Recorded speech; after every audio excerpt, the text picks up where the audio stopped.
¿Qué tal? Bienvenidos una vez más a una nueva entrega de nuestro programa TDAH Evidencia Científica. Ya sabéis, el programa de televisión que impulsa la asociación TDAH Vallés. Hoy vamos a hablar de TDAH y patología mental. Y para ello tenemos aquí un experto entre nosotros a quien vamos a saludar ya seguidamente. Él es el doctor Josep Tomàs Vilaltella. ¿Qué tal, Josep Tomàs? Muy bien. Bienvenido. Encantado de conocerte. Igualmente está con nosotros también Ana López Campoy, presidenta de TDAH Vallés. ¿Qué tal, Ana? Muy bien, Óscar, gracias. Bueno, el doctor Josep Tomàs es especialista en psiquiatría y pediatría, es doctor en psiquiatría infanto-juvenil, es profesor titular de la Facultad de Medicina de la Universidad Autónoma de Barcelona, director del máster de especialización en paidopsiquiatría del Hospital de la Vall d'Hebron, responsable también de la unidad de paidopsiquiatría de la Facultad de Medicina de la Universidad Autónoma de Barcelona, entre otros cargos, y además es autor de numerosos libros y artículos. Por tanto, una eminencia en el tema, quien es un honor tener con nosotros. Ya me ha dejado cortado del todo. No, pues tenemos una hora para hablar, por tanto... Muy bien, muy bien. No se corte. Bueno, Josep, en nuestro programa siempre nos gusta empezarlo de la misma manera. Han ido pasando diferentes expertos en diferentes materias por nuestro plató y siempre lo empezamos planteando el reto de que la persona invitada nos defina desde su conocimiento, desde su experiencia, con sus palabras, qué es el TDAH. Por tanto, yo le planteo el mismo reto. El TDA es un síndrome, por otra parte conocido desde hace muchísimo tiempo.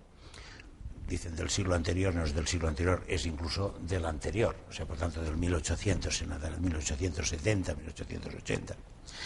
Y de alguna forma que ha recibido diversos nombres a lo largo de todo este tiempo y que consiste fundamentalmente en la expresión de tres ejes sintomáticos, que es la impulsividad, la falta de atención y la hiperactividad en un sentido no de una sobreactividad, sino de una necesidad de movimiento constante, con cierta falta de sentimiento de riesgo, y a la vez que tiene un origen genético poco especificado, poco conocido hasta el momento actual, y que produce entonces una alteración constante en el desarrollo de una persona, a menos de que no sea tratado. Por tanto, que se considera en la clasificación multiaxial del ICD-10, que entonces es realmente la auténtica, la válida, es la de la OMS y no de un país determinado, pues entonces en esta hay 6 ejes, y los 6 ejes el segundo eje es alteraciones constantes que perturban la evolución del niño, en el cual está el TDA, los trastornos del lenguaje y la deficiencia mental y el autismo, que serían condiciones que de alguna forma perturban aquello que luego se vendrá después. Eso es lo que le da una singularidad que produce entonces un mundo de confusiones y un cierto aprovechamiento, o sea, por parte de gente lejana de la sanidad. Esto nos comentabas que ya hace 2 siglos prácticamente que se conoce. No siempre se pensaba que era TDAH, entiendo, ¿no? Bueno, se ha confundido con otras patologías. TDAH se piensa desde el momento que a alguien se le ocurre ponerlo, ¿no? Pero claro, el fenómeno es el mismo. En 1907, ya Vidal Parera, o sea, escribe un libro sobre psiquiatría infantil, es un maestro, escribe un libro de psiquiatría infantil que además fue premiado por Alfonso XII con medalla de plata, y entonces en este habla de los atolondrados y de los ensimismados.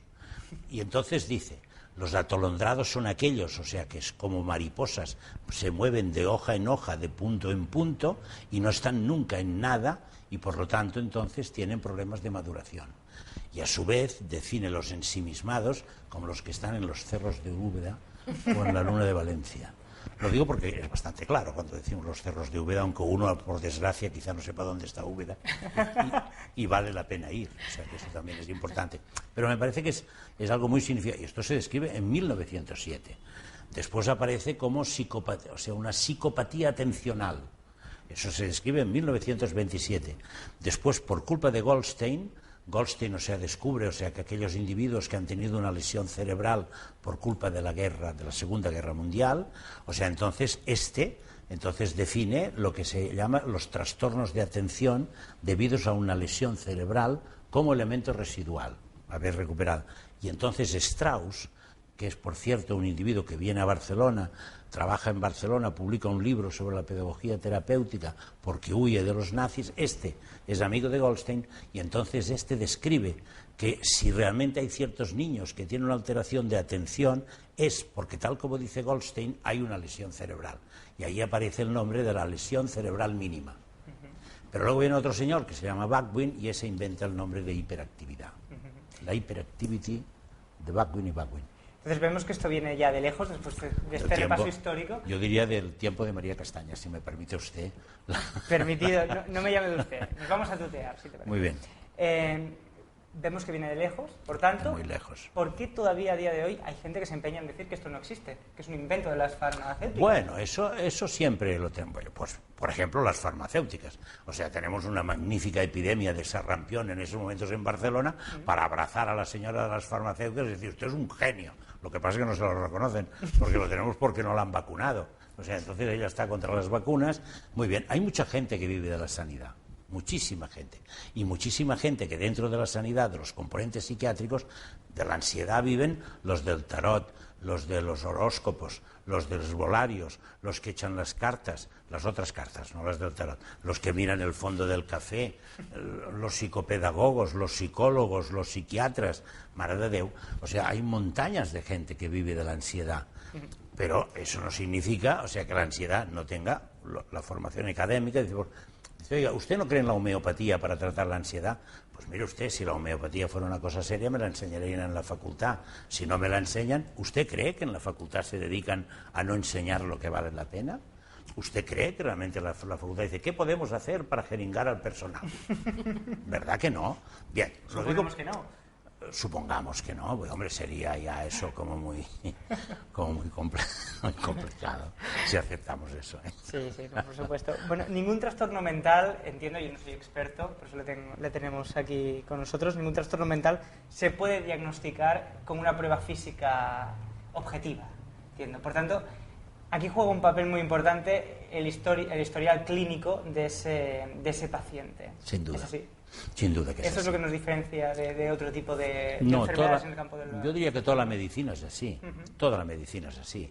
O sea, toda la medicina exige una historia clínica, o sea, que es el desarrollo de una sintomatología que de alguna forma nos llama la atención, que preocupa en ese caso concreto al maestro o preocupa a los padres, a uno o a los otros, que en función de, o bien al pediatra, o sea, lo que diríamos la gente que está alrededor del niño de forma más o menos directa, y que en función de esa preocupación entonces viene saber cómo se ha desarrollado este síntoma, cuáles síntomas han aparecido alrededor de este síntoma en función de su evolución en el tiempo, qué es lo que hay como antecedentes familiares, qué es lo que hay como antecedentes de esta criatura en cuanto a su propia evolución, y después hay que hacer una serie de exploraciones directas al niño por parte del psiquiatra y exploraciones estandarizadas o de alguna forma, diríamos, o sea, comprobadas en cuanto a su consistencia y a su validez desde un punto de vista estadístico, que se asocian, que son las pruebas que llamamos paraclínicas.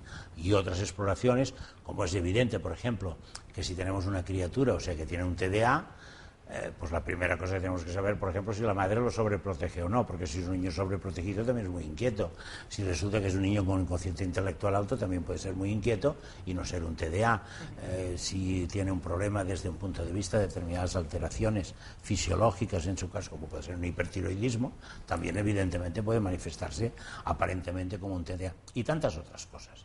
Y por lo tanto todo eso se tiene que descartar pues con las exploraciones convenientes, que sean unos análisis clínicos, unas determinadas pruebas, que puede incluir incluso pues una resonancia magnética o una radiografía de cráneo.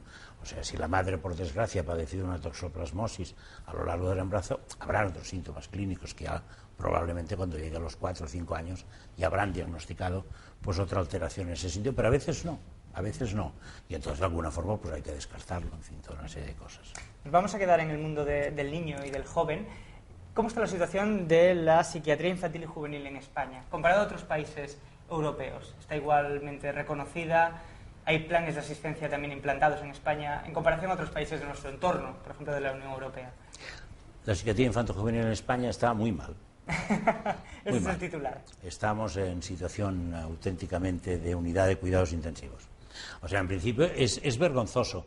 O sea, la psiquiatría infantil en España, o sea, había tenido, fíjese bien, o sea, el libro este de psiquiatría infantil, o sea, publicado en 1907, es el primer libro en castellano que existe de psiquiatría infantil en el mundo.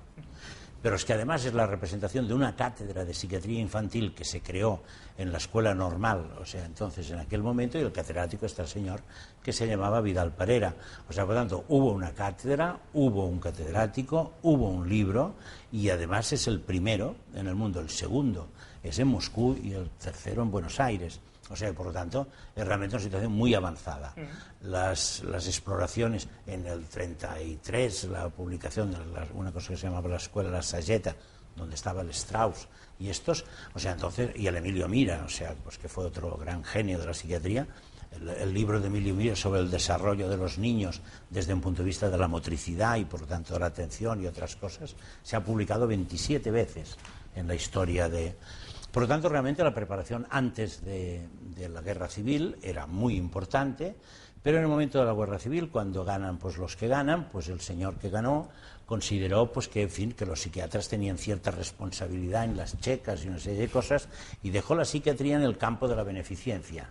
Y hasta 1990 y pico no se hizo un plan de psiquiatría en este país. ¿Y la situación actual cómo es? Pues sigue siendo igual que la otra. La única cosa es que en Cataluña hay una red de salud mental, que hay unos centros de asistencia que de alguna forma ejercen. Progresivamente se van montando algunos hospitales de día que pues ejercen una función, pero falta todo un problema de calidad y de control asistencial. Falta un mecanismo, como todas las cosas se tienen que controlar y como todas las cosas se tiene que validar en función de unos patrones determinados, sobre todo cuando esto es de asistencia pública. Que hay buenos psiquiatras infantiles, sí los hay. Y hay un elenco de psiquiatras infantiles importantes que realmente lo que falta es toda una planificación correcta y una planificación mesurada que permita la formación de nuevos psiquiatras infantiles, por una parte, y por otra parte, o sea, realmente todos los mecanismos de formación y control. Sabemos que hay muchos trastornos mentales que pueden producir alteraciones, como por ejemplo antes las citabas, la impulsividad, la hiperactividad, la falta de atención, alteraciones también en la atención. ¿Cómo se detectan este tipo de alteraciones en un paciente que llega, por ejemplo, a tu consulta? Bueno, un paciente que llega a consulta es a través de la historia clínica, o sea, un paciente presentando un motivo de consulta, muchas veces no es un TDA, puede ser, o sea, que realmente pues la razón por la cual asiste es pues porque consideran que desde un punto de vista de la semana pasada, el último que vimos, pues era un chaval de 14 años, pues que viene y que entonces el motivo por el cual es porque la escuela se ha puesto pesada en que se le diagnostique de si tiene o no tiene una dislexia. El primer problema está en que cómo va a estar cursando, o sea, en este momento, pues el tercero o el cuarto de la ESO, si tiene una dislexia. O sea, y entonces lo está cursando con normalidad. ¿Por qué dice de una dislexia? Bueno, pues porque lee, porque se pierde, porque de alguna forma... ¿Qué tiene? Pues tiene un trastorno puro de atención. ¿Cómo le diagnosticamos que tiene un trastorno puro? Bueno, la primera cosa descartando que no tiene una dislexia, o sea, que es lo que de alguna forma es el ticket de entrada. Y luego, haciendo esa historia que tú decías hace un momento, pues de arriba abajo, o sea, de vez en cuando, pues ¿qué ha ocurrido? Entonces lo que ha ocurrido es que se le había visto por parte de otro compañero, o sea, a los 6 años de edad, tenía unos determinados problemas discretos desde un punto de vista del lenguaje, pero ya había en el estudio que le había hecho determinados problemas en unas pruebas de atención y al cabo de 2 años se hicieron otras para comprobar si realmente tenía un problema de atención o no, y entonces en este segundo sí lo tenía, pero fue, como se dice en catalán, menystingut, ¿no? O sea, no se tuvo en el nivel en cuenta que debería haberse tenido en cuenta, y ha pasado tiempo y bueno, y un poco partieron de ese concepto de que lo importante era hacer pues una estimulación, hacer una serie de cosas que sí, que son necesarias y son eficaces, pero que no es el núcleo fundamental del tratamiento, o sea, no es el proceso básico de ese tratamiento, y el concepto de si es más flojo o más intenso o menos intenso,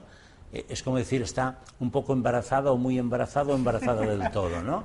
Pues mire, escolti, pues está embarazada del todo desde los 15 días, o sea, o 17, no sé, ¿no? Pero pero de alguna forma hay esa idea del más y el menos, y eso te lo pregunta la buena gente con toda su mejor intención, ¿no? Y dice, pero realmente tiene un TDA muy grave, poco grave, tiene un TDA. Tiene un TDA. Entonces depende. ¿Por qué depende? Porque el que sea más importante o menos importante, que no más grave o menos grave, depende de la circunstancia. Depende del lugar donde se desarrolla ese niño o ese adolescente o ese adulto. En tal sitio, si resulta que este señor, o sea, resulta que es un guardador de bosque, o sea, que se pasea por el bosque mirando si pues hay otra persona o no, lo que sea, probablemente si tiene un problema de atención no pasarán grandes cosas. Pero si en cambio resulta que este señor hace de contable en una empresa que realmente depende de su contabilidad, pues entonces tendremos un problema grave. Y es exactamente el mismo señor. O sea, por lo tanto, el factor es un factor, como siempre todo es, de tipo dialéctico, diríamos, entre lo que realmente ocurre y aquello que se me ocurre, que se me exige, en función de lo que ocurre. Y qué puedo yo entonces hacer en este sentido, ¿no? Desde que un niño llega a la consulta con un ticket de entrada, como decías antes, acertado o no, llega a la consulta del doctor, hasta que el doctor diagnostica efectivamente que ese niño tiene TDAH o no lo tiene, ¿cuánto tiempo puede transcurrir?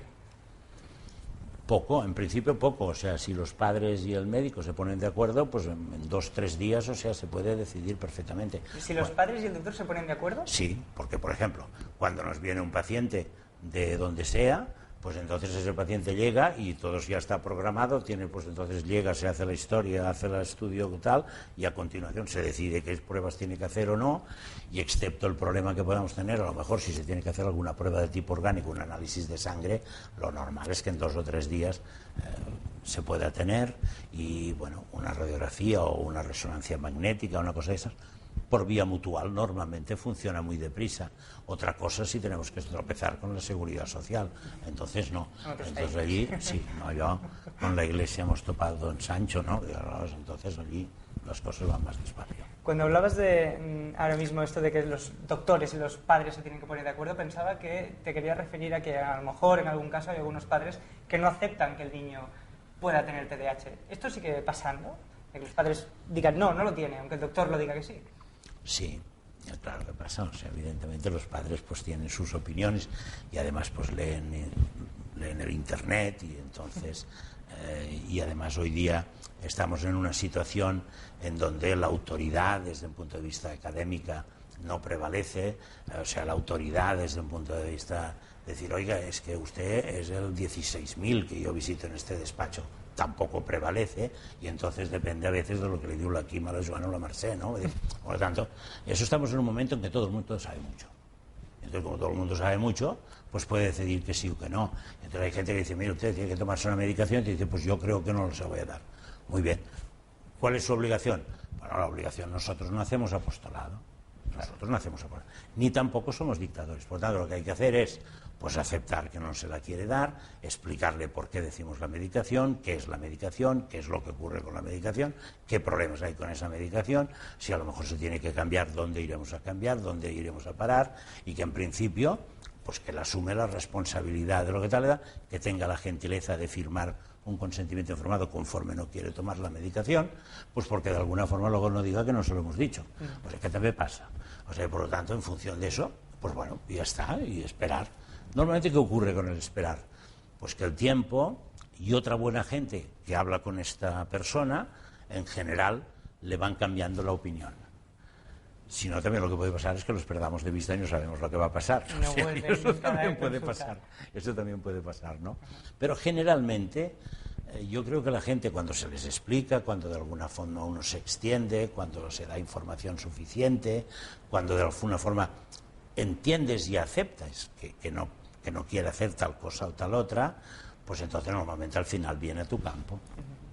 En el entorno de ese niño afectado por TDAH, ya sea el entorno académico, el entorno familiar, es fundamental para el desarrollo, para que tenga las menos afectaciones posibles, ¿no? Este chico. El entorno del niño es fundamental, yo diría siempre, ¿no? O sea, en cualquier circunstancia el entorno es básico. Es básico porque a fin de cuentas una criatura, o sea, pues que tiene un TDA, hay 2 puntos que Le contaré una anécdota. O sea, yo la primera vez que vi recetar el Rubicén, no, el Ritaline, perdón, porque inicialmente lo hacíamos venir de contrabando a través de los taxistas de la plaza de San Agustín. Sí, no, es verdad, ¿eh? Y entonces, pues el doctor Belmonte era el que a mí me formó, y trabajando con él como estudiante, pues entonces alrededor del año 57, una cosa así, fue cuando salió el Ritalin. Entonces con el Ritalin, pues ¿cuándo dábamos el Ritalin? Pues dábamos el Ritalin los días que había escolaridad. Y la finalidad entonces era, bueno, pues que lo importante es que el niño aprendiera matemáticas, aprendiera a leer y a escribir, y se portara bien en clase y no diera el follón, ¿no? Para decirlo así, corto y breve, ¿no? Y un poco de campesino, ¿no? Que es la mejor manera de... Así lo entendemos todos. Sí, exacto. Y hoy mismo. O sea, entonces, ¿qué ocurría? Bueno, pues que después nos dimos cuenta que, claro, que había un problema importante, que de la misma forma que el niño necesita estar atento para aprender matemáticas, necesita estar atento para madurar emocionalmente. Hace poco leí una nota, o sea, no sé dónde, o sea, en el cual decía los problemas emocionales del niño, que si no sé qué, y si hay trastornos del humor, y no hay trastornos del humor, y las fibras de no sé... No, ¿cuál es el problema? El problema es que si el niño no está atento cuando está en casa, con sus padres, cuando hacen la barbacoa con los amigos y hay otros niños allí, y no juega con los otros niños, y no está atento como tiene que estar, pues entonces su maduración afectiva no se produce bien. Deje estar, o sea, el eje tal y el eje cual, y la serotonina y la dopamina, déjese, si es de sentido común, pero es que es de sentido común. O sea, no, ponga usted un hiperactivo, que pues en fin, un niño con su impulsividad y su déficit de atención, con 17 años, en una ribera donde en una puesta de sol, y está con una nena, y él está con el TDA sin tratar. Pues la nena se va a hartar del tío, pero en fin, vaya... ¿Sí o no? Y bueno, ¿por qué? Porque no se cuece nada desde un punto de vista emocional. O sea, porque automáticamente todo el proceso de empatía se rompe. Entonces, ¿qué ocurre con ese niño? Pues que ese niño ve que hace las cosas creyéndolas que las hace bien, pero que cuando coge la pelota de fútbol el tío no la suelta por nada. O sea, porque en aquel momento Déu y él, Dios y patria y allá, ¿no? Y entonces, ¿y los otros qué hacen? Le saludan, le quieren, lo tienen muy en cuenta, pero para jugar a fútbol no. Claro. Para jugar a fútbol no. Para jugar a fútbol allí sentadito. ¿Qué ocurre? Pues que este niño hace todo un mecanismo de intolerancia a la frustración, hace un mecanismo de sentimientos de déficit de autoestima, y no entiende por qué. Y no entiende por qué su hermano a lo mejor pues va a la mar de bien en un curso más adelante o en un curso más atrás, y todo el mundo está a la mar de contento con él y su familia, y con él pues es un trasto, ¿no? Y de alguna forma nos hemos encontrado con una señora ahora muy mayor que se ha hecho mirar a ver si tenía un TDA o no. Al diagnosticar un TDA de su hija, y entonces automáticamente, pues evidentemente tiene un TDA, ella fracasó en estudios de una forma completa, su padre enormemente rígido con ella, no se sentía querido entonces por su padre, y la otra pues es universitaria, brillante, no sé qué. Es una injusticia social, o sea, visto desde la persona pues que desgraciadamente padece esta situación. Entonces eso es lo que llevó a que entonces no podemos quitar la medicación durante el tiempo en el cual la criatura está en una actividad lúdica, digamos, o que está con sus padres, o que se van de vacaciones. Entonces, por tanto, dice, oiga, es que durante 5 días no se lo dan porque no, estupendo, no pasa nada, o sea, pero de forma sistemática decir que cuando estemos de vacaciones no se lo vamos a dar, pues entonces eso va en contra del beneficio de la criatura. Desde tu dilatada experiencia, ¿qué tratamiento es el más adecuado para un niño con TDAH? O dicho de otra manera, ¿siempre es necesario un tratamiento farmacológico para ese niño? Pues en principio sí, Evidentemente que podemos estar un tiempo sin dar ese tratamiento farmacológico, o sea, normalmente hasta los 5 años, 5 y medio, se tiende a no administrarlo, y se espera que se produzcan unos tiempos de maduración un poco más importantes, tal. Pero en principio, más adelante, podemos esperar si realmente el desarrollo de lectura-escritura, si avanza desde un punto de vista, digamos, de aprendizaje, de la misma forma que avanza desde un punto de vista de aprendizaje, podemos pensar que en su maduración emocional también está avanzando. O sea, si tenemos un beneficio por este lado, ¿por qué no vamos a tener el beneficio por este otro? Pero a partir de un cierto momento en el que aumenta la cantidad de material, o sea, que tiene que aprender en que realmente, o sea, las emociones son más diversas, son más complejas, pues entonces muy probablemente le tendremos que dar la meditación. Vamos a pasar enseguida a unas preguntas que nos planteará Ana López Campoy, preguntas además que han ido llegando a través de las redes sociales, que hemos anunciado que vas a estar con nosotros y por tanto hay gente que ha querido plantear preguntas. Antes de nada me gustaría que me dijeras, en la unidad de paidopsiquiatría del Hospital de la Vall d'Hebron, donde estás, ¿cuáles son los casos más frecuentes que os llegan? No solamente son TDAH, ¿verdad? Sí, bueno, tengo que decir dónde estuve. ¿Dónde estuviste? Dónde estuve, porque en el 2005 yo me jubilé. Ajá. O sea, entonces, en la unidad de paidopsiquiatría del Vall d'Hebron, nosotros recibíamos pues muchos pacientes de fracaso escolar, pero claro, era una unidad de referencia, o sea, y por lo tanto, al ser una unidad de referencia, nosotros recibíamos casos que nos mandaban los CESMIG, casos que nos mandaban los ABS de los pediatras, y entonces y después los casos propios y específicos del mismo hospital materno-infantil. Y nosotros desde autorizar la posibilidad de los abortos, o sea, en este sentido, a lo que eran determinadas acciones, pues también había todos el tratamiento de los aspectos psicológicos del VIH o de otros aspectos de la pediatría. También había, pues claro, el TDA, que evidentemente era una de las patologías frecuentes, como lo era la dislexia, otra de las patologías frecuentes. Últimamente, yo diría, en el momento en que ya el TDA se empezó a expandir desde un punto de vista como patología y su conocimiento fue muy elevado, quizás demasiado, porque también en ese momento también encontramos a veces diagnósticos de TDA que no lo son, o sea, y eso también lo hemos visto. O sea, entonces la patología que más veíamos últimamente cuando yo estaba allá era el trastorno de conducta y los problemas de violencia y los problemas en ese sentido, como patología más alta, no más interesante. Bueno, ahora sí vamos a ver qué es lo que nuestros amigos del Facebook y del Twitter nos han hecho llegar. Ana López Campoy. Muy bien, gracias, Óscar. Doctor Tomás, usted que tiene una gran experiencia, una dilatada experiencia en este ámbito, una de las preguntas que nos hacemos muchas veces los padres y que nos llegan a las asociaciones y que nos ha llegado también a través de las redes sociales es ¿qué pasa con esta derivación del niño adulto o del niño a joven adulto en este contexto que tú nos explicas de la sanidad pública, donde ya no tenemos protocolos claros con respecto a la infancia? Pues ¿qué hacemos o cómo vamos a hacer o cómo debemos hacerlo o qué debemos hacer las otras asociaciones para trabajar ese ámbito? Porque lo que nos estamos encontrando es que no existen protocolos que hagan este paso de niño a joven adulto. No existen. Y deberían existir. O sea, yo creo que es la primera cosa que tenemos que decir a derecha ley, ¿no? Deberían existir. Lo que ocurre está en que alternativamente, o sea, lo que se ha producido es la informatización de las historias clínicas, al menos en los grandes hospitales de Cataluña. Me imagino que en el resto del Estado pues también. La verdad es que no lo sé seguro, pero supongo que también. El hecho de que se haya informatizado quiere decir que entonces la historia clínica pasa de niño a adulto, digamos, de una forma tácita. O sea, por tanto, el adulto puede recoger toda la información existente y todas las pruebas clínicas de ese niño atendido en el hospital. Y eso queda muy bonito. Ahora entremos en la realidad, porque lo que importa es la realidad. ¿Qué ocurre?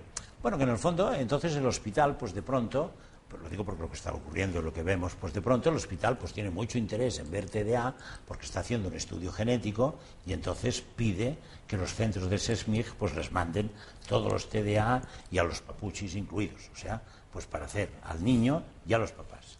Disculpe, que... No.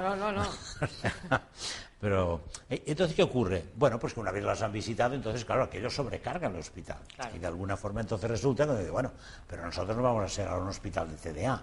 O sea, por lo tanto, ya que es el mismo problema que dicen, bueno, pues tendríamos que hacer psicoterapia. Bueno, tendríamos que hacer psicoterapia. ¿Pero cuántos psicólogos tengo yo en el departamento? Bueno, pues el departamento cuando funcionaba en pleno, porque hoy día se ha reducido muchísimo, por desgracia, el departamento de paidopsiquiatría del Vall d'Hebron, o sea, cuando funcionaba en pleno, pues tenía 9 psicólogos y 4 psiquiatras. O sea, por lo tanto, había, y aparte, los becarios del máster de paidopsiquiatría, que eran 12 personas más. O sea, por tanto, tiene una cantidad de gente que le permitía entonces extender enormemente su trabajo. Así todo no podíamos hacer psicoterapias, porque si empezamos a hacer psicoterapias, pues quiere decir 1 hora, una vez a la semana como mínimo o 2, y entonces 4 veces al mes. O sea, por tanto, automáticamente con 14 pacientes quedaba clavado un personal. Este es un problema muy importante y de una falta de conciencia desde un punto de vista de la administración, de cómo resolverlo, cómo plantearlo, que podría ser pues haciendo formas de grupo, etcétera. Volviendo a lo otro, ¿qué ocurre? Que entonces una vez visitado, pues ese paciente se remite al CESMIG. ¿Qué ocurre? Que el CESMIG entonces no tiene los datos que tiene el hospital. Evidentemente que se hace un informe, y a Dios gracias, porque antes, por ejemplo, pues no se hacía ni el informe, o sea, hace 15 años o 20 años. Entonces se hace un informe, llega este informe, y ese informe de alguna forma da las características de este paciente, pero realmente no hay un protocolo, podría decir, que nos dé todos los datos que pueden existir respecto a los padres, que pueden existir de pruebas especiales que se han hecho, etcétera. Todo esto falta y es de muy difícil tratamiento en este sentido, ¿no? De todas maneras, la sensación que tenemos los afectados, los que ya tenemos hijos que han tenido que pasar ese no protocolo. Por esos trances. Exactamente. Y los afectados adultos, es que cuando llegamos a las unidades de adultos no hay especialistas en adultos TDA. Nos hemos encontrado incluso con psiquiatras muy honestos que te dicen que ellos no saben lo que es el TDA, ni saben cómo diagnosticarlo ni cómo tratarlo. Entonces, la verdad es que la sensación que tenemos es que estamos huérfanos con respecto a esta edad, a este paso de niño, en el cual hemos volcado muchísimas energías todos, incluso las asociaciones de padres que siempre hemos hablado de niños, y hemos olvidado que nuestros niños se hacen adultos, pero no solamente nosotros. Entonces la idea, o lo que nosotros creemos, es que la administración ha obviado la parte esta porque no les interesa, o porque no es rentable, o porque realmente... O porque realmente la situación es más grave que esto. O sea, y la situación es más grave que esto porque nuestro problema fundamental está, entonces, en que... y ahora volveremos al problema de la ausencia de la oficialización de la psiquiatría en el país. Como la formación de la psiquiatría en el país es en el 90 y pico, quiere decir que la posibilidad de crear residentes para que realmente se formen como psiquiatras está cojita, para no decirlo de una forma más indecente. O sea, y de alguna forma, ¿qué ocurre? Bueno, pues que la formación de psiquiatras es muy precaria. Entonces, la formación de psiquiatras quiere decir que los psiquiatras, en su mayoría, se formaron en estructuras nosocomiales. Los psiquiatras de adultos. Los psiquiatras de niños, una parte viene de la psiquiatría de adultos y otra parte viene de la pediatría y otra viene de los psicoanalistas. O sea, hay 3 fondos de origen que dan lugar a estos psiquiatras. Los psicoanalistas, pues para los psicoanalistas el niño y el adulto es exactamente igual, no hay problema. Antes, ahora depende. Y entonces, desde un punto de vista de los nosocomiales, entonces eso de los niños son tonterías. O sea, son cosas que no. ¿Pero tú de qué vas? O sea, si en España no hay psiquiatría infantil es porque hemos llegado 3 veces al Ministerio de Sanidad. Una de ellas llegué yo, o sea, otro llegó y otro, y llegaron al Ministerio a decir, no, ya, oigan, ya está aprobado, hace 4 días, gracias a unos grupos de madres enormemente encantadoras que lucharon denodadamente en este sentido, consiguieron que, de nuevo, o sea, pues se reconociera la posibilidad. No lo consiguió la Española de Psiquiatría de Niños, lo consiguió esos grupos de madres. Y entonces, ¿dónde está? Resulta pues que una vez más les han dado caña. O sea, a la que cambia el gobierno, desaparece y ya no hay problema. Y entonces, cada vez, ¿dónde está el problema? Pues el problema está en el grupo fuerte, o sea, de psiquiatras, o sea, que están alrededor de un doctor que se llama López Ibor, y hay que decirlo, y que es enormemente potente dentro de España, pues porque ha creado el 80% de los psiquiatras que hay en España. Si no es el 80, será el 60. Pero suficiente para tener una estructura donde cuando entra un médico, pues no se llega a ninguna parte. ¿Qué problema hay detrás de eso? Pues hay un problema de presupuestos. O sea, si se monta una psiquiatría infantil independiente, pues ahí nos siguen unos presupuestos que van para acá y se los pierde la psiquiatría. Y de aquí ya lo dejamos, ¿eh? O sea, ya no entro más allá. O sea, y ese es el problema que realmente tenemos. Y ese es un problema en donde entonces no se valora. Entonces, ¿qué ocurre? Que la inmensa mayoría de psiquiatras de adultos no saben lo que es el TDA. Saben lo que es la esquizofrenia.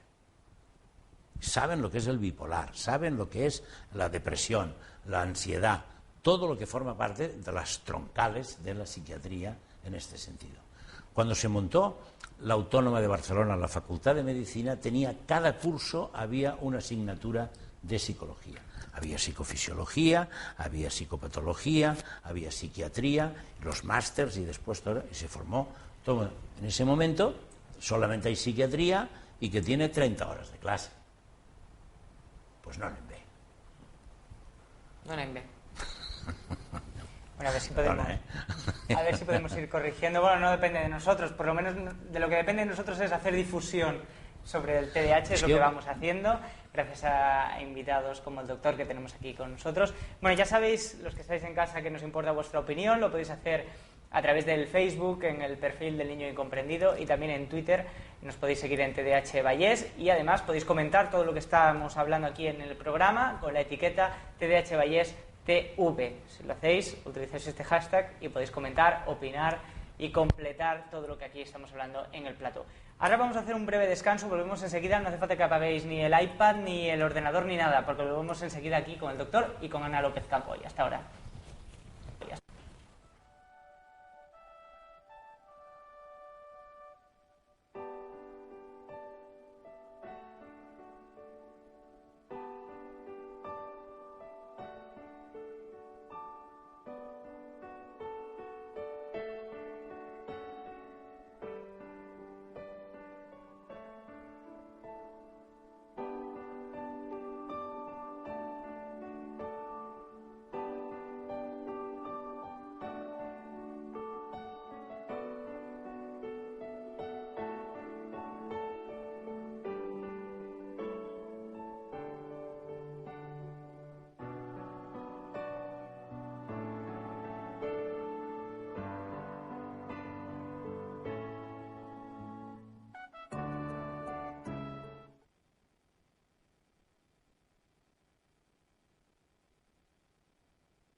Bueno, volvemos aquí en nuestro programa con el doctor, con Ana López Campoy, también en nuestro programa TDAH Evidencia Científica. Hemos empezado el programa hablando sobre todo del TDAH en la edad infantil. Ana nos empezaba a hacer ya este paso del niño adulto con sus preguntas. Ahora, si os parece, nos vamos a centrar más en la edad adulta, porque por lo que estabais hablando antes, intuyo que puede haber muchos adultos que conviven con TDAH sin saberlo, sin estar diagnosticados. Sin duda que sí. O sea, las estadísticas que tenemos, en ese caso holandesas y inglesas, si no estoy equivocado, o sea, me parece que la holandesa da un 3%, o sea, entre un 2 y un 3%, y la inglesa da entre un 4 y un 5%. Si normalmente se dice que los niños antes de los 14 años, la mitad de esos niños, o sea, un 50%, dejarán de ser TDAs y dejarán de ser hiperactivos, excepto en algunos casos, como es normal, pues prácticamente todos. O sea, la hiperactividad disminuye, la impulsividad se mantiene, puede perder intensidad, pero de alguna forma se mantiene, y quizás es el problema desde un punto de vista conductual y relacional más importante si estamos siempre en forma de TDA puro, que no tengamos comorbilidad.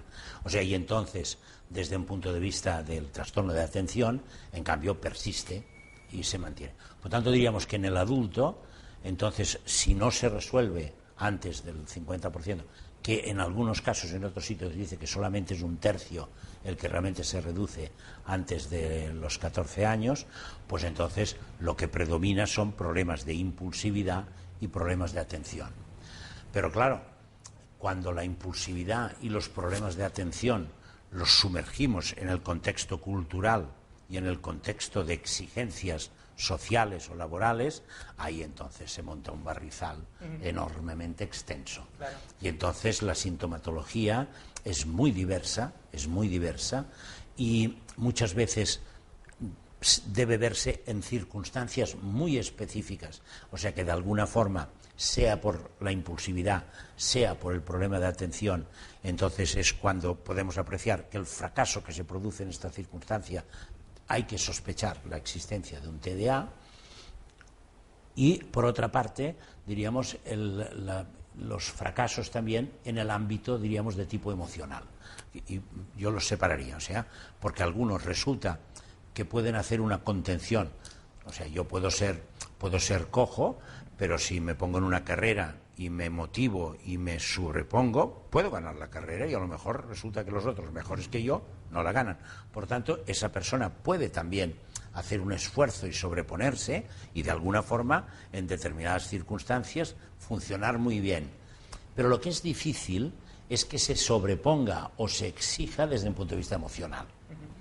Sí que puede quizá pues llevarle a su esposa una rosa cada día, porque eso, mira, se lo propone y lo hace y ya está. Pero claro, lo emocional no depende.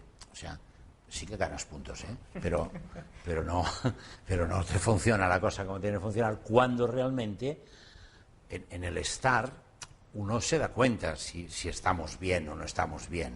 Hay un proceso que le vamos a llamar empático, que hace que decir, me siento bien con, y de alguna forma en este sentirme bien, quiere decir que hay todo un flujo cambiante en el cual adivino cosas del otro y el otro adivina cosas de mí, que se pueden verbalizar o no, pero que de alguna forma están. He pensado esto y resulta que el otro estaba pensando lo mismo, o sea, y por tanto en una serie de circunstancias no se puede. Entonces ese es el fracaso que normalmente incide más. De ahí entonces partirán, bueno, pues si se deprime o si de pronto pues entra en mecanismos de ansiedad, en problemas de adaptación, en sentimientos de inferioridad y entonces pues explosiones de sentimientos de impotencia en determinados momentos, si tiene mal carácter, si tiene un trastorno de personalidad, si tiene un trastorno de conducta, un montón de cosas, que puede que las tenga además, pero bueno, yo hablo siempre del sector de trastorno de idea puro. O sea, porque, bueno, claro, si empezamos a hablar de todas las comorbilidades, pues entonces la cosa todavía se vuelve muchísimo más compleja que esta que estamos hablando, ¿no? Este fracaso de este adulto que puede partir de un TDAH puro, como decías, puede llevarnos a otro tipo, como decías ahora, de comorbilidades, ¿no? Ya sea depresión, ya sea otro tipo de afectaciones. ¿Es más difícil el tratamiento en un adulto que en un chico joven? No tiene nada que ver. No. Lo que es más difícil es el diagnóstico. Es más difícil el diagnóstico porque el diagnóstico viene sumido en una complejidad. Así como el niño vendrá a la consulta pues porque molesta, porque de alguna forma el abuelo no lo quiere tener, dice, déjame a la hermana, pero el niño te lo llevas, o sea, y hay rechazos, o sea, que se producen problemas en el colegio, y hay un montón, diríamos, de que es un niño conflictivo, en un sentido lato de la palabra, o sea, en cuanto a lo que representa la convivencia, el estar, etcétera, o bien el rendimiento. Claro, en el adulto no. En el adulto nos viene pues porque tiene problemas laborales, porque tiene problemas de pareja, porque resulta que no duerme bien, porque resulta que de alguna forma, y entonces viene con una... Y además viene de otra cosa, hay una cosa hoy día que es muy penosa y que realmente que viene, o sea, muchas veces viene y dice, doctor, yo vengo a verlo porque tengo depresión. Con el diagnóstico ya de casa, ¿no? Sí, porque se lo han dicho o ha llegado ya a la conclusión o él a la conclusión. Y entonces, ¿qué ocurre? Que muchas veces eso hace, pues va a la Seguridad Social, llega allí, la Seguridad Social disponen de 6 minutos y medio para hacer un diagnóstico. O sea, por lo tanto, dice, ¿tiene depresión? ¿Depresión? ¿Tiene depresión? ¿Está triste? Sí. ¿Duerme bien? No. Ah, muy bien. Bueno, pues tome esto. Adeu. Eso es así. O sea, es así porque tienen un límite de tiempo para visitar. O sea, y el problema, por lo tanto, no es que estemos criticando al médico, estamos criticando el sistema. Sí. Estamos criticando el sistema. Y eso es lo que realmente es un problema en este aspecto. Entonces, cuando entramos en este, oye, a mí no me cuente lo que tiene, cuénteme lo que realmente le molesta, o sea, y explíqueme sintomatología, o sea, cuénteme lo que entra en la receta de cocina, o sea, no me diga usted pues que vamos a hacer aquí un entrecot a la parisienne, ¿no? O sea, cuénteme cómo lo hace y entonces veremos dónde estamos. Y hay que hacer esa exigencia. Y entonces, cuando claro, cuando haces una historia clínica, hay una recogida de síntomas, hay una recogida después a continuación desde cuándo estos síntomas, y antes de esto qué ocurría, y de pequeñito qué pasaba. Y entonces es cuando, poco a poco, van apareciendo una serie de mecanismos y una serie de factores que se han ido entrelazando. Cuando tenemos un problema de TDA en un adulto, Por otra parte, normalmente la situación es muy compleja. Si el individuo de pronto ha descubierto que tomando determinadas drogas o determinadas cosas, o sea, y no voy a hablar de la cocaína, no voy a hablar de la cocaína porque me parece más escandaloso, pero si resulta que toma Coca-Cola y solamente puede tomar Coca-Cola y tener Coca-Cola, pues como tiene un estimulante, pues evidentemente toma Coca-Cola porque le sienta muy bien. Y si resulta que toma 15 cafés cada día, pues de alguna forma entonces, y duerme como un cosaco, o sea, pues entonces quiere decir que realmente tenemos un problema en ese sentido. Y muchas veces esas pequeñas cosas, pues no lo son de pequeñas, o sea, porque de pronto... Exacto. Entonces nos orientan hacia... Y entonces aquí el problema diagnóstico, ahí nosotros disentimos, o sea, el grupo nuestro es muy partidario de las curvas de atención y de los mecanismos entonces de objetivización del problema de la atención. Y no tanto del cuestionario de Conners, que no es más que preguntar lo mismo que le preguntas en la historia clínica, pero repetido de una forma constante, o sea, es varias ventanas que hablan de lo mismo. Entonces, claro, eso ya se ha visto en la historia clínica. Entonces, cuando le paso esto de las 9 preguntas y hago un Conners corto, pues de alguna forma aquello no me resuelve nada, o sea, eso ya lo sé. O sea, el problema está en que le tengo que poner un trabajo de tipo rutinario, o sea, que lo tenga estandarizado y que me permita ver el índice, o sea, de atención que tiene, la fatigabilidad que hay, si realmente trabaja de una forma impulsiva y en función de todo esto saber cómo trabaja. Y es cómo trabaja cuando realmente entonces puedo saber, junto con la historia clínica, cuidado, o sea, no, o sea, la historia clínica es fundamental, es la catedral, o sea, por lo tanto, junto con la historia clínica, pues exactamente dónde estamos, y luego desbrozar todo esto, porque si hay un componente de ansiedad muy importante, pues entonces resulta que a lo mejor encontraremos antecedentes muy importantes de ansiedad en la familia, y un individuo que es muy ansioso tampoco está atento. Y por lo tanto también me puede dar una curva de atención alterada y a lo mejor no es propiamente un TDA, ¿no? Hemos visto en el caso de los niños que el contexto, la familia, decíamos, es importante. En el caso del adulto con TDAH también el contexto juega un papel importante. Sobre todo la pareja, sea el marido o la mujer. Primero porque es el TDA no tiene conciencia de que es un TDA. Como la persona pues que tiene un daltonismo no es consciente de que ve el verde y el rojo exactamente igual, y como no es consciente, en principio se siente con la razón. En el momento en que la pareja o a lo mejor un personal de su propio trabajo le llama la atención, pues tiene la sensación de que son ritmos de Cuba, ¿no? O sea, y que aquello no va con él. Y por lo tanto, de alguna forma, entonces, en ese hacer reparar en los detalles, en ese poner de manifiesto las cosas, en este ayudar a hacerle consciente, o sea, realmente de su fatigabilidad, de que se pone a leer un libro y a la tercera hoja tiene que volver a empezar el libro porque no se ha enterado de que ha leído, pero pues porque la atención se le ha ido donde sea, o sea, en este sentido, y por lo tanto vaya recogiendo datos, o sea, de que cuando está en una situación que es importante que sea rutinaria, dice, pues entonces es cuando comete errores, pues entonces esto es muy... Yo diría que la familia es muy importante, y si sus padres están vivos, pues entonces pueden ayudar muchísimo a esclarecer determinados pasos de la infancia, entonces aquello se convierte en una auténtica arca de la alianza, o sea, porque allí hay un montón de datos que entonces se pueden sacar y que aquella buena gente muy probablemente no los tomó en cuenta porque no tenían la información suficiente. Exacto, no le dieron importancia, ¿no? Una curiosidad que seguro que hay mucha gente que en casa que nos esté viendo también se puede plantear. ¿Un afectado por TDAH que tenga hijos, esos hijos van a ser seguro TDAH? No, seguro no. O sea, la genética es una posibilidad, nunca un imperativo. Bueno, por desgracia sí que hay algunas cosas que son imperativas, pero claro, no es ese caso. Tiene un índice de posibilidades, o sea, en principio, cuando tenemos un niño con un TDA, tenemos un 67% de posibilidades de que alguno de los padres lo sea. Pero alguno. Puede ser el padre, puede ser la madre, pero de alguna forma no necesariamente todos. Puede tener también la posibilidad de serlo o de transmitirlo y no haberlo desarrollado. En psiquiatría decimos que para que tengamos una enfermedad tengo que tener 3 factores. Un factor que es la posibilidad de tenerlo, un segundo factor, que es el desencadenante para tenerlo, y un tercer factor, que es el mantenimiento de tenerlo. En el caso del TDA, como no estamos hablando de una enfermedad, sino que estamos hablando de un defecto, por eso es del segundo eje.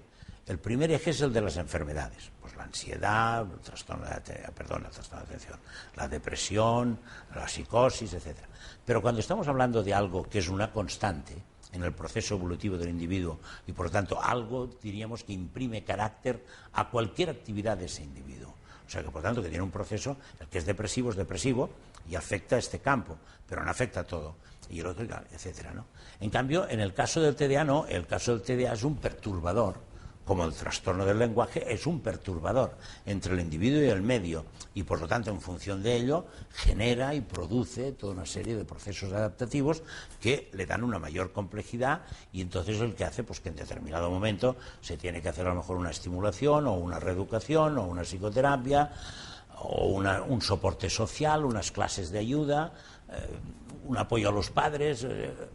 Depende, o sea, en función de lo que vaya ocurriendo, pues entonces una serie de elementos, yo diría socioterapéuticos, pedagógico-terapéuticos y médico-terapéuticos, para decirlo así, es una barbaridad eso que digo, pero de alguna forma creo que marca espacios, o sea, en este aspecto, y que hay que tenerlos en cuenta, y que realmente son, pues un poco cuando estamos en el adulto, estamos en eso mismo, o sea, que es, bueno, pues hay que resolverlo pues por problemas laborales, por problemas emocionales, por problemas educativos, o sea, hacia sus hijos, o sea, porque si realmente no está atento, si realmente reacciona con impulsividad, si en función de todo eso se producen deficiencias en su capacidad de adaptación, que son relativamente frecuentes, o se producen drogadicciones, que por desgracia también son bastante frecuentes, pues todo eso es auténticamente una serie de engorros terribles y que hay que solucionarlos en cada caso. Estamos llegando ya al final. Antes quiero también que Ana nos plantee alguna pregunta, pero antes a ver si, doctor, nos puedes dar un poquito de esperanza también. ¿Qué últimos avances están habiendo en el campo del TDAH, del tratamiento del TDAH o del diagnóstico? Bueno, desde el punto de vista del tratamiento hemos tenido avances últimamente importantes.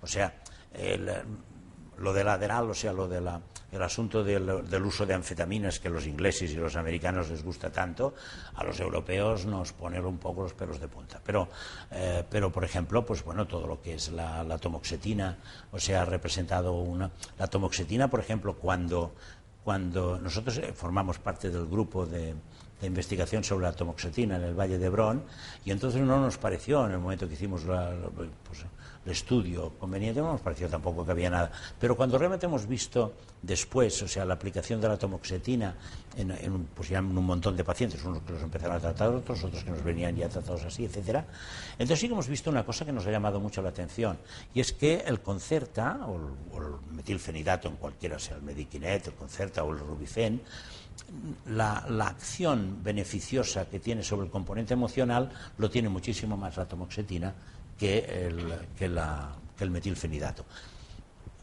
Es una impresión que nos parece que es cierta, ¿eh? Lo decimos, con la dilatada experiencia que tiene, seguro, lo decimos con todo el respeto a lo que llamaríamos la verdad, ¿no? O sea, bueno, pues si es verdad no lo sabemos, pero que de alguna forma tenemos esa impresión, sí, y que entonces a veces con el Concerta, si hay algún problema emocional o alguna cosa, una ansiedad, pues bueno, a veces ayuda a resolverla y otras veces, en cambio, puede complicarlo, o sea, en este sentido, por el componente que hay.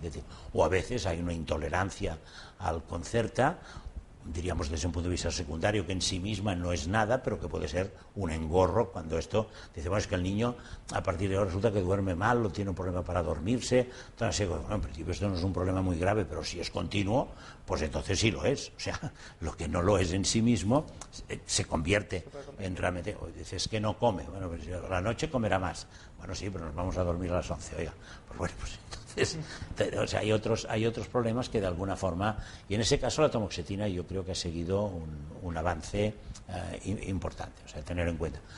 Como administración, me parece que la validez que tiene el metilfenidato como primer medicamento, como medicamento de entrada, hoy por hoy es muy difícil que se lo arrebate ningún tipo de medicamento, pero lo cierto está que en determinados casos pues no funciona y no se puede y es mejor utilizar otras cosas.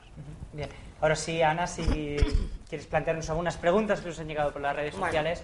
Aunque nos queda muy poco tiempo, muy brevemente, doctor, lo que nos encontramos más en la asociación ahora ya no es tanto en niños, porque, como he dicho antes, hemos trabajado mucho este aspecto desde todos los ámbitos. Nos encontramos con muchos padres que vienen desesperados porque son adultos jóvenes que no quieren acudir a la consulta de un especialista o no quieren reconocer que tienen esa problemática, pero que gracias al ámbito que también hemos comentado, pues de Internet y del conocimiento que hay y que hemos hecho de divulgación de la patología, pues los padres ven que hay unos síntomas que podrían coincidir con esta problemática. Los padres siempre nos preguntan, ¿qué hacemos? ¿Podemos hacer algo desde el contexto familiar y que el muchacho se anime a ir a la consulta? O en el caso de que no, ¿qué podemos hacer? ¿Cómo podemos ayudarle desde el ámbito familiar? Eso es poner el dedo en la llaga, ¿eh? Porque este es un caso, ese es uno de los problemas difíciles. Es cierto que si algún medicamento, los adolescentes, pero estoy hablando de adolescentes de 13, 14 años, si algún medicamento los adolescentes aceptan fácilmente tomar, es el Concerta, bueno, el metilfenidato en cualquiera de sus aplicaciones, o la atomoxetina, ¿no? Porque se dan cuenta que funcionan. O sea, por lo tanto, diríamos que hay un feedback positivo que de alguna forma se pone diferente y que cuando no lo toman, las cosas no van bien. Y entonces diríamos que muchas veces cuando hay niños o adolescentes que se resisten antes de entrar en tratamiento y otros que se resisten cuando están tomando tratamiento.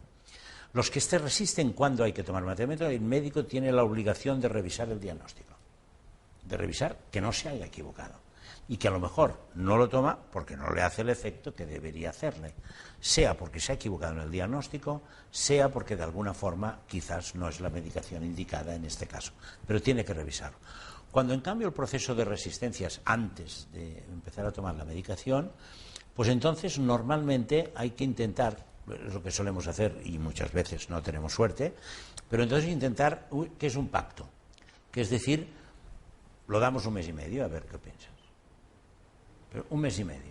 O sea, en lugar de decirle pues que lo va a tomar, pues, en fin, 2 años o 3 años, o vete a saber cuándo, como un tiempo mínimo, pues que hoy día estamos obligados a darle información en principio completa, salvo en ocasiones muy especiales, pero lo normal es que lo demos. Pues entonces es buscar ese pacto de decir, bueno, pues yo te lo doy durante 20 días o durante un mes y medio y entonces tú mismo me dices cómo vas, o sea, cómo te sientes y en función de eso. ¿Qué problema tiene cuando hacemos esa administración así? Que si bien normalmente cuando empezamos a dar un tratamiento de este tipo, y por ejemplo es un adolescente al que le vamos a dar esto, normalmente hacemos una entrada lenta con Rubifen y luego ponemos el Concerta. No hacemos una entrada. Y en ese caso ese lujo no nos lo podemos permitir y entonces entramos pues como Carlos I en Roma. Bueno, muchísimas gracias, doctor. Hemos llegado al final, parece mentira, de nuestro programa. Gracias por darnos luz, por ilustrarnos sobre el TDAH. Ojalá seguro que sido sí, así. seguro que sí. Gracias, doctor. Gracias, Ana López Campoy, presidenta de TDAH Vallés. Gracias, Óscar. Y gracias a vosotros que estáis en casa viéndonos. Ya sabéis que podéis ver este programa y todos los anteriores en nuestro canal online de televisión, tdhvalles.tv. Hasta la próxima.